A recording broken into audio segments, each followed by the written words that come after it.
Where's everybody going? Read this.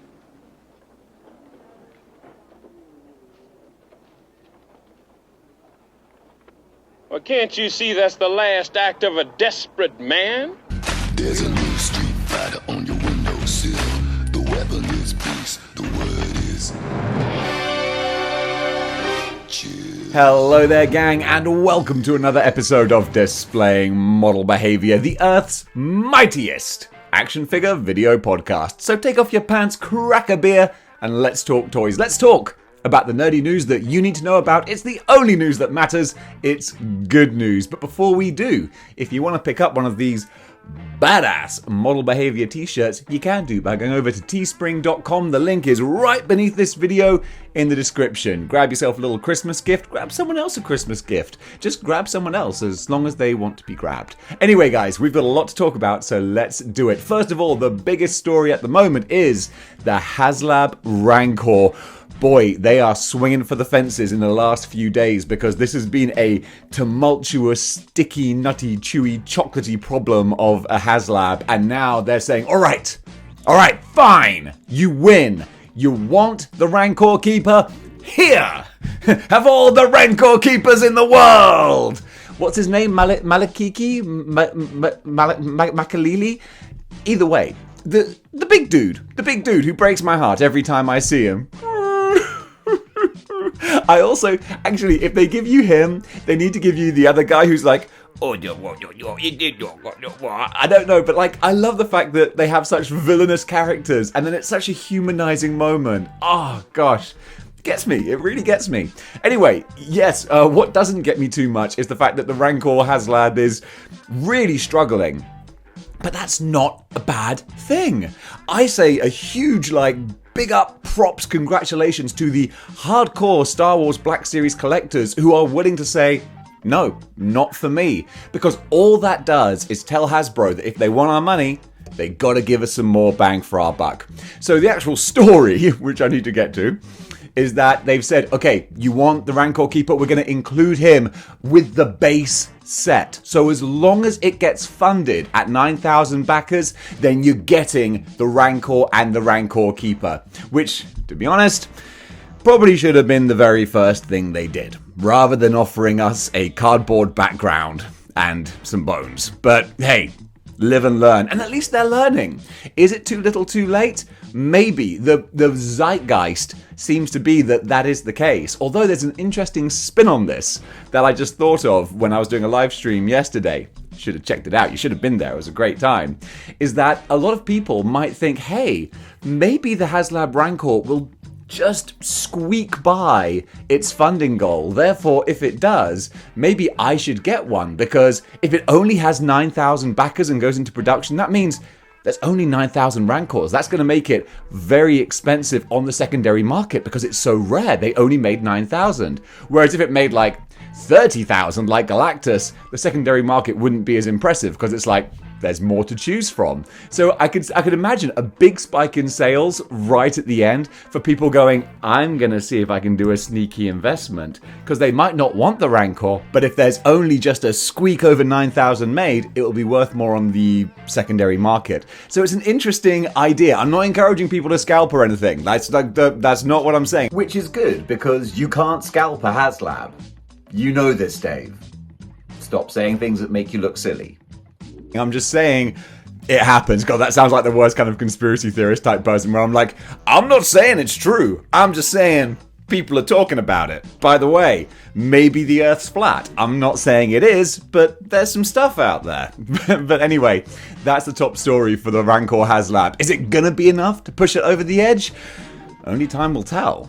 Next up, we have Neca announcing their new Robocop figures, and loads of people sent me this article because they know I'm a huge Robocop fan. I'm a massive Robocop fan. That was my first real childhood obsession, which it probably shouldn't have been considering I was 8 years old, but Robocop was the coolest thing in the world for me. And it's been such a long time since we've got just a definitive, basic 6-inch/7-inch scale Robocop figure.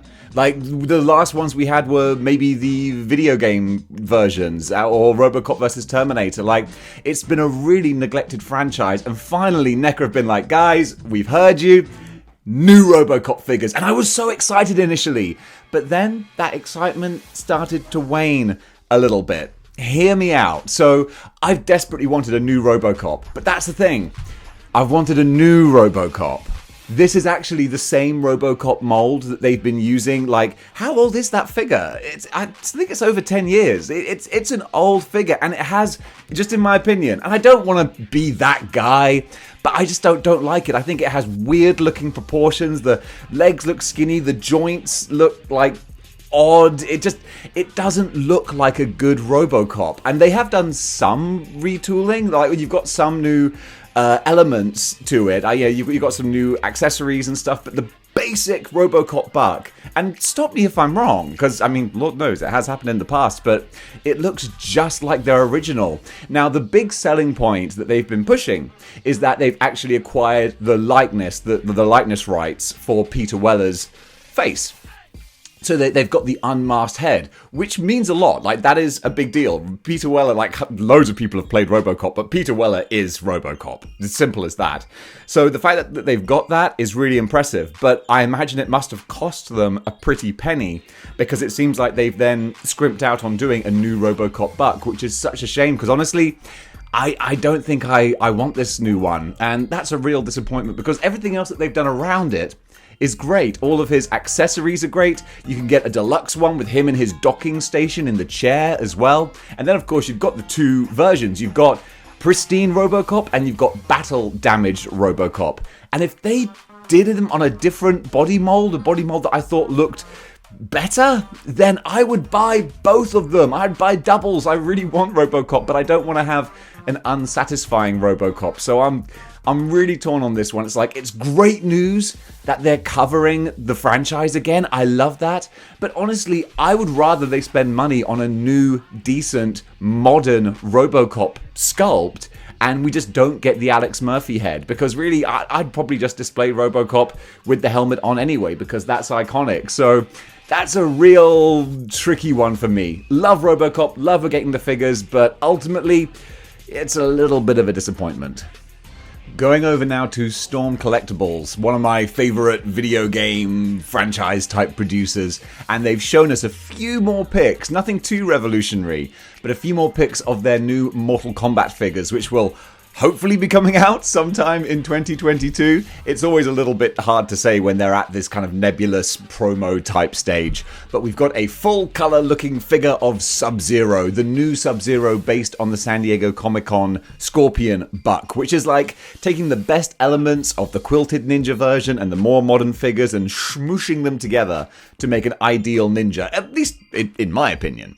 And he looks great. He looks just like a blue version of the Scorpion, to be honest. I mean, hey, it's a palette swap, technically. So we don't know what any of the accessories look like, but just the base Sub-Zero, I think, looks really cool. And the fact he's got the scar going down his eye as well, that's a nice attention to detail that's often forgotten for this version of the Cryomancer. So that's pretty cool. I'm really excited to see when this is going to come out, because I absolutely want him. I don't have any of the original quilted ninjas because they still go for crazy money. But the chance to buy this guy, yeah, I'm going to snap that up. And also, we've seen an unpainted prototype version of Liu Kang, and that's really encouraging as well. And something else that's interesting is that Storm seemed to be prototyping and trialing torsos without any clear joint or anything, just a smooth torso, which I guess there's articulation inside, because that's one cool thing with Storm, is that they are made with soft rubber. So you can twist and turn them, and even without any clear crack or bend or pivot or anything, you can still move the torsos. So that'll be interesting to see how those look, how those form and function. Maybe we're going to sacrifice some articulation for this look.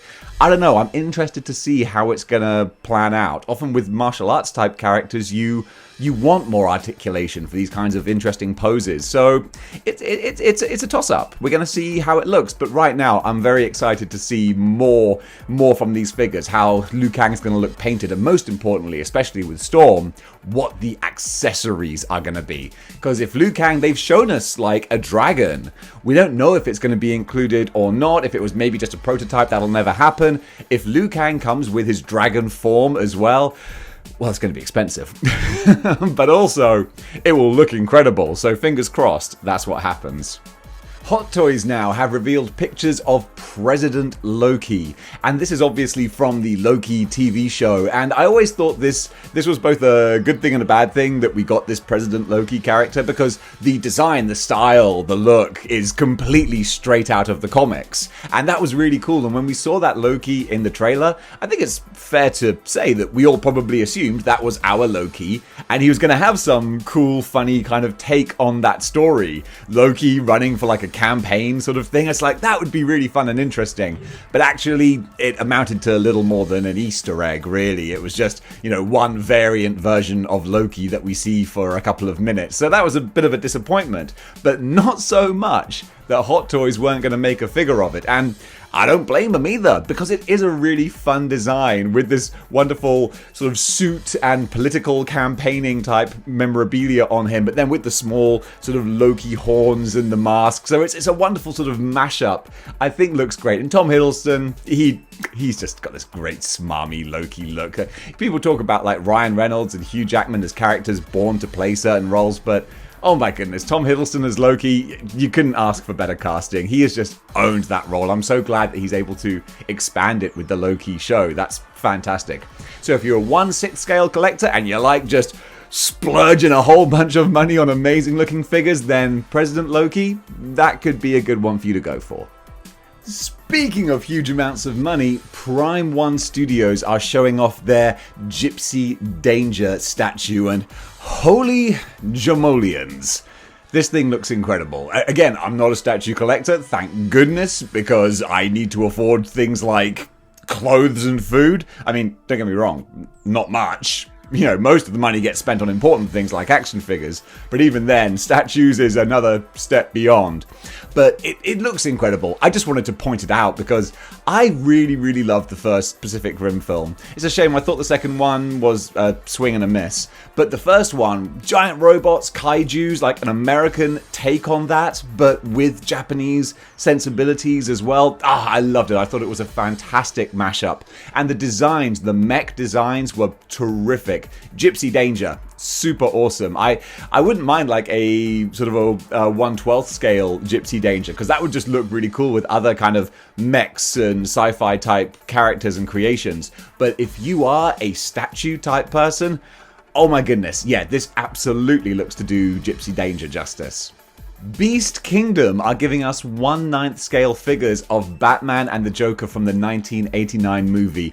And this movie is always going to have a huge place in the hearts of people pretty much my demographic. I'm just about old enough to have been a kid who was excited about Batman in 1989 when it came out, and that's always been for my generation like the touchstone Batman film. For all its flaws, it's a quirky little masterpiece with highs and lows and creamy middles. But Michael Keaton was superb. Jack Nicholson, iconic. And these figures look like they've kind of gone the Hot Toys route here when it comes to capturing what these characters look like and really presenting them in this action figure kind of form with beautiful cloth goods and the sculpting. Like, they're just so damn pretty. It's like sometimes I'll report on a new figure or something that's revealed and I can't really give that much information about it besides just saying, look at it. It's so pretty. And it is. So these are 1/9 scale. So they're kind of in between the scale of Hot Toys and Legends. They're in that little spot. But I wouldn't call it the sweet spot. Not for me. I like uniformity. It's definitely an obsessive compulsive thing. I like everything to fit and scale together. Actually, it's more just because I love the idea that mentally in my head I can kind of fudge these all into one multiversal world. So I kind of love that. I love that I can display my turtles with my Spawn figures and my Mezcos with my Necas, and it all kind of works together. I dig that. So One Night Scale kind of shunts them out of contention in that regard. But nonetheless, these look phenomenal. If you don't mind mixing up scales and you're a big Burton Batman fan, then oh my goodness, fill your boots. Welcome to the Model Behavior Patreon Addicts Anonymous. Who would like to speak first? I used to watch other YouTubers, but after joining the Model Behavior Patreon, I just couldn't go back. Come on, Waylon. Watch Artemis Prime with me the way you used to. No. It's that horrible Model Behavior, isn't it? You leave Model Behavior out of this! Smithers!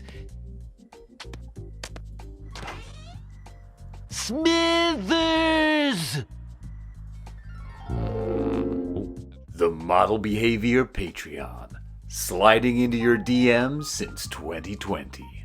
Tamashii Nation's SH Monster Arts are giving us a 50th anniversary Hedora statue figure, and it looks like a fantastic representation of that character from Godzilla. You can see I had to get the entire title, the name, and the creators out of my head to the camera while it was still fresh there, because otherwise, blip, gone. But there you go, Hedora. 50 years, man. It's funny, it feels like it's been longer, actually, but hey, yeah, time's a son of a gun, isn't it? But Hedora is that classic man in suit type look, which Godzilla is so synonymous with, and I really, really dig that. So I think he looks kind of goofy, but that's the whole point. It's kind of endearing, almost. So if you're a classic fan of the real old school Godzilla movies, you want something to represent one of his definitely more iconic villains, then this guy, he'll look great on your shelf. Hot Toys, man, there's just no stopping them. They just can't be stopped. They just want to keep taking our money with another Spider-Man figure. And who can blame them? Because people keep buying them because they look amazing. So this is another Spider-Man from No Way Home. This is the battle-damaged looking Spider-Man. So this is his kind of basic sort of costume. Although, I mean, it's not like his basic costume. It's the sort of advanced suit, which seems to be his basic costume. I miss the red and blue. But anyway, he's got some battle damage on there, and he's carrying the Doctor Strange mystical cube thing, which I assume is like the portal that lets you jump around realities and all that kind of stuff. I'm really excited for the film. I've tried to avoid too many spoilers, completely without any luck, because so I know everything that's going to happen now. But it is what it is. But still, the film's going to look amazing. You know what you're going to get with Hot Toys. You're going to get an incredible likeness, an amazing looking statue figure. No, it is a figure. I shouldn't call it a statue. That's not fair. It's got the articulation of a figure. But then when they're wearing the full body suits, it can be a little bit difficult to pose and articulate them sometimes. But still, no. Shut up, Dave. It's an action figure. So, yeah, if you're a Hot Toys person, if you don't already have 10 billion Spider-Men, then this is another Spider-Man to add to your Spider-Mans. It wasn't that long ago we had a look at the Carnage Hot Toys figure from Venom Let There Be Carnage, and I was saying it was an amazing looking figure from a terrible film. And guess what? Now they've got the Venom from that movie as well, and it's another amazing looking figure from a terrible film. But if you can sort of get the cinematic trash out of your brain and just look at these as two standalone Venom and Carnage figures, oh my goodness. They look incredible. So Venom now, he looks like, again, just Hot Toys, man. They're expensive, but geez Louise, you get your money's worth, don't you? I mean, just look at this Venom. I especially love the little mouths coming off of him as well. There's so much going on there, so much intricate detail. He looks amazing. So obviously I won't get these because these are a little out of my price range. And also they're 1/6 scale.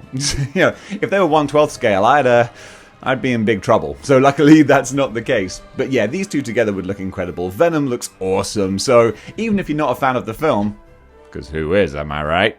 But you just want some cool looking figures, then this is definitely one to consider.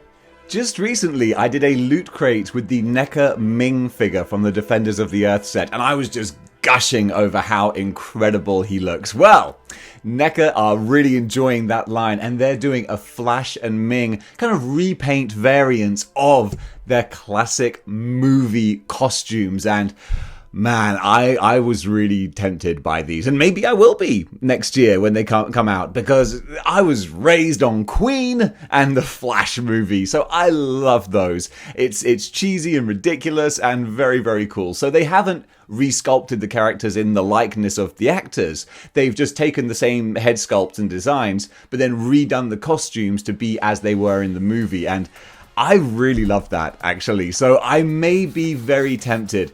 The Neca figures, they scale slightly more towards the 7-inch than the 6-inch variety, but I might still want to try and get these to put in my kind of cosmic section, because they both look great. The bright reds and the blacks, they really stand out with gold accents. There's a lot of character and personality in these figures that represent the character and personality of the movie as well. Guys, if you haven't seen Flash Gordon, I think it's like made in like 1980. Like it's an old movie, so take that going in, and it's intentionally so camp, so cheesy, so ridiculous, but also just amazing. So do yourselves a favor, if you've not seen Flash Gordon, if you haven't seen it for a long time, go and watch it, and when you have, maybe you'll want to buy the action figures too.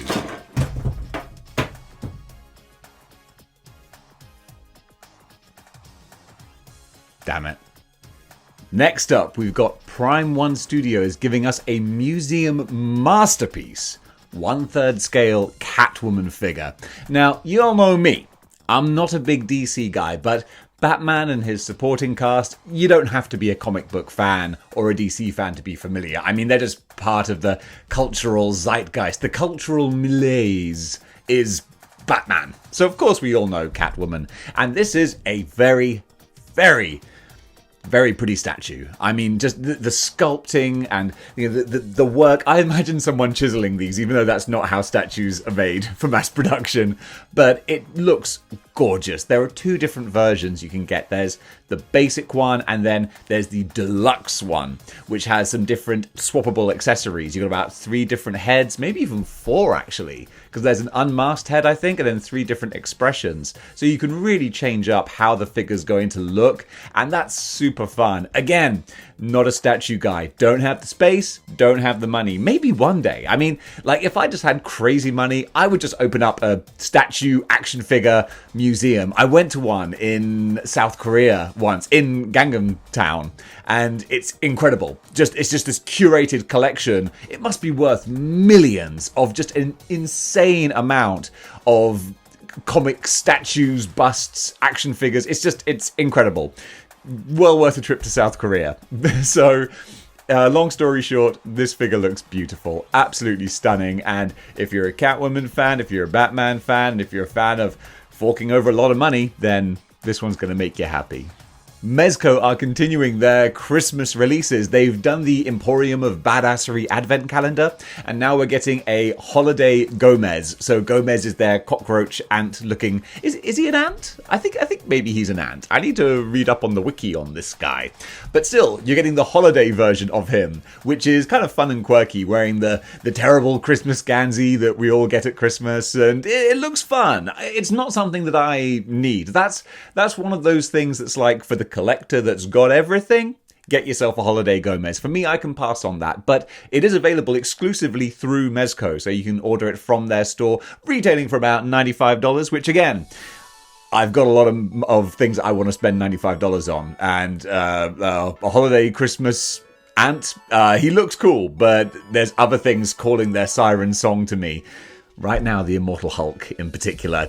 Damn, now that I've got the Titanium Man and I see what modern select figures are like, I'm like, oh, I suddenly understand why that Hulk was so impressive to people. So that's my new mission that I'm after. So it doesn't seem to be like, there don't seem to be any in the UK, so I might have to go further afield, but that might be my new white whale. Gentle Giant are giving us a 1/7 scale Clone Wars General Kenobi figure. Well, it's a statue. And it looks pretty cool. Like, the art style, I really like it because it's a kind of a cross between realistic and the Clone Wars animated sort of series. It sort of sits in the middle, and I like that aesthetic because I enjoy animated things, but I don't like them to be too kind of overly stylized. And this is like, it's not photoreal, it's got a little sort of creative sort of look to it. And I really, really dig that. Maybe the actual designer is watching this going, I was trying to make it photoreal. Thanks a lot, you dick. But I think it looks terrific. It's 1/7 scale, which is an unusual kind of scale. It's between Hot Toys and... No, it's not. It's bigger than Hot Toys. No, it's smaller than Hot Toys. Numbers are hard. Yes, 1/7 is smaller than Hot Toys, but only by a bit. That's it. The higher the numbers go, the smaller the figure is. Come on, Dave. It's really not that hard. 1-to-1 is full size, and then it goes down.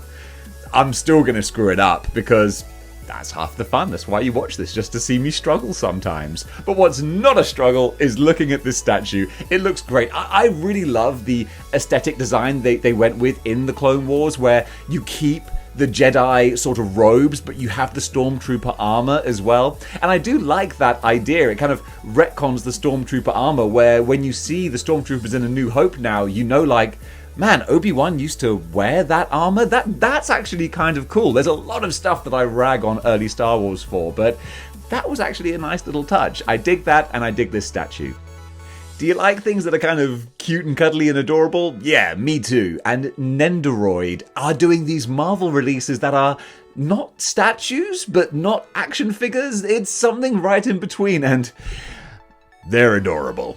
So we've got Rocket and Groot coming out, and these are little guys, but they have swappable components. So it's not like they've got articulation, but you can full on pop off limbs and facial features like the mouth, and you can have crossed arms and open arms, and that's kind of fun. It's almost like a Mr. Potato Head, but the whole body you can change around, and they look really cute. So this is a Japanese company, I think. So these are on import, so I don't know how easy they're going to be. I'm going to include a bit of blurb scrolling down the bottom, which is what I like to do for these videos. I realize I get so verbose with talking about things that I forget to include important information like the price and where you can get them. So I'll film this and then I'll include it in the info. I hope that that's helpful, but right now you just get to look at these guys and they're so damn cute. Exo-6 are kind of elbowing their way into Hot Toys territory, and I dig it. Bit of competition just raises all standards. What is it? A high tide raises all ships, all that kind of thing. So they've done the evil mirror universe Mr. Spock, and I'm not like a hardcore Star Trek fan, but I love the fact that this is what inspired the evil goatee to denote the evil counterpart, and I love that. Although I think that was the first time we ever saw that, and that's really fun. So evil mirror universe Mr. Spock. I love that Transformers Shattered Glass has done the same kind of thing. They have their Shattered Glass universe where everything is swapped and the Decepticons are good and the Autobots are bad, and even I think like Rodimus Prime has an evil goatee as well. It's really cool, so I dig that. And this figure looks like an incredible representation of Leonard Nimoy. They've got the likeness absolutely spot on. So if you're a big classic Gene Roddenberry Star Trek fan, then yeah, I think this will make you very happy. Prime One Studios are giving us a statue from The Witcher. We're getting the Ciri, let me just read this. The Ciri alternate outfit. Oh, well, that wasn't really difficult. The Ciri alternate outfit. I really wanted to get into The Witcher. I tried playing it. I've tried playing it so many times, but I get overwhelmed with lore and systems. I obviously need things to be a little bit more basic. I need to be able to just pick up and go. I tried getting into it because I do love getting lost in a great game and great story, but there was just so much going on, and when we were talking about battles and wars and captains, and I'm walking through some cloisters of some place listening to conversations, I'm like, this is all too much, I just want to play Streets of Rage. That was my Witcher story. But people with more cognitive staying power actually really love it. It's a much beloved franchise, and we're getting a possibly much beloved statue. Will it be? It looks like it could be it. It looks beautiful. There are 2 different versions, so you can get the basic one, or you can get one with interchangeable arms and things, so you can swap around and play about, and that's really nice. I love the fact that we're at this stage now where we can get statues that we can actually customize and tailor a little bit as well. The icy base looks really great, and all the little details on the costuming look very beautiful. So if you're a Witcher fan, then go wild hunt this statue, because it's called the Wild Hunt. Forget it.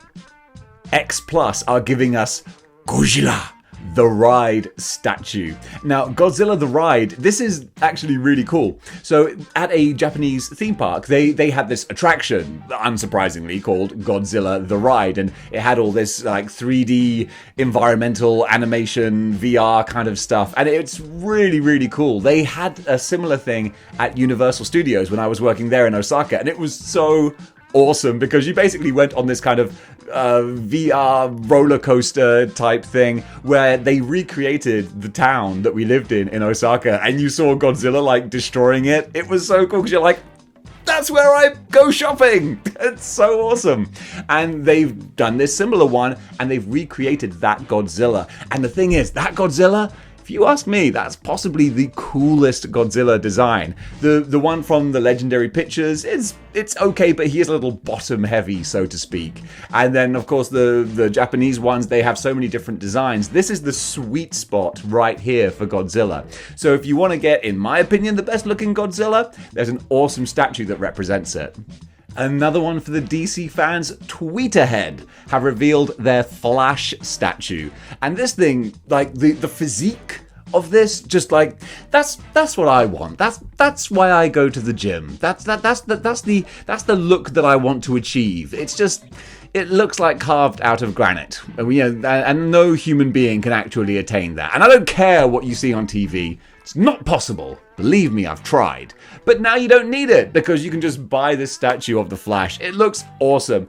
I've got to wonder, like, they must have based that design on a human. And I just want to say, so, bro, what do you bench? Because it looks crazy.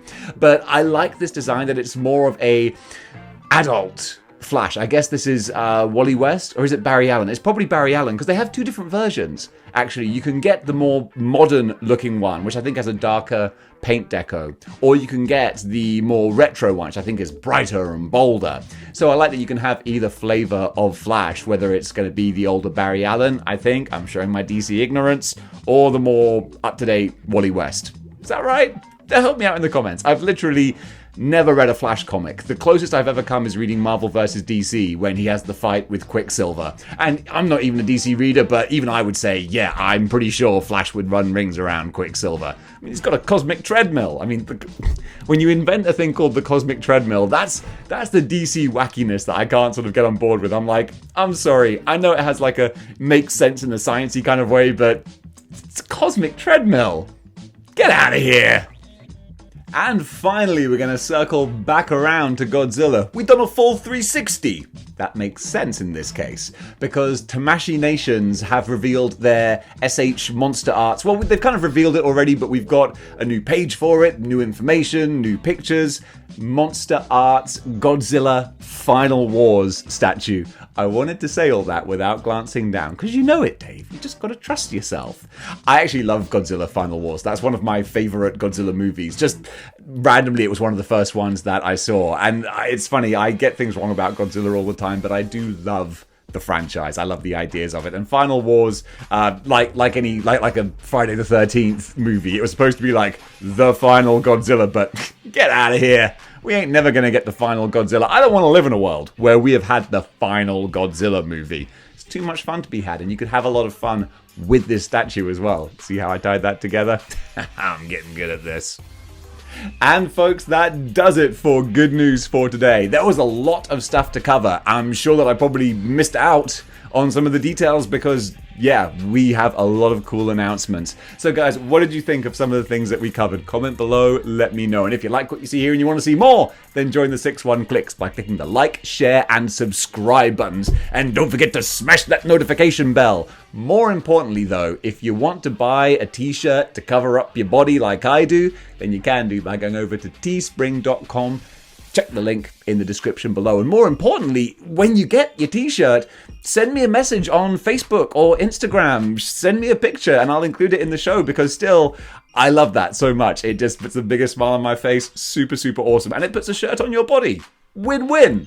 And if you want to go an extra step in supporting the channel, you can do by going over to patreon.com/displaying-model-behavior. Throw a few shekels my way and enjoy some of the exclusive videos on there. I just recently added a video of speculation about what the new Thor wave is going to include. That was a lot of fun.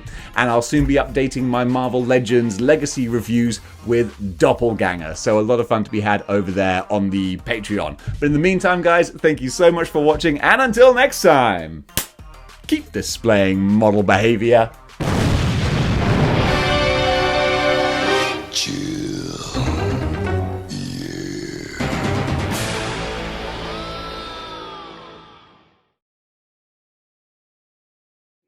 In the description below, it's right there. Just a little click away. I'm going to do that again. That was way too desperate. Hello there, gang, and welcome to another model behavior t-shirts. You can do by going over to teespring.com. King Kong. Ping pong. I'm going to start that again. What's his name? Gomez. There we go. You know what? I'm going to do that again. That's annoying. And folks, that does it. Ow. Really hurt. Cup of coffee. Big time.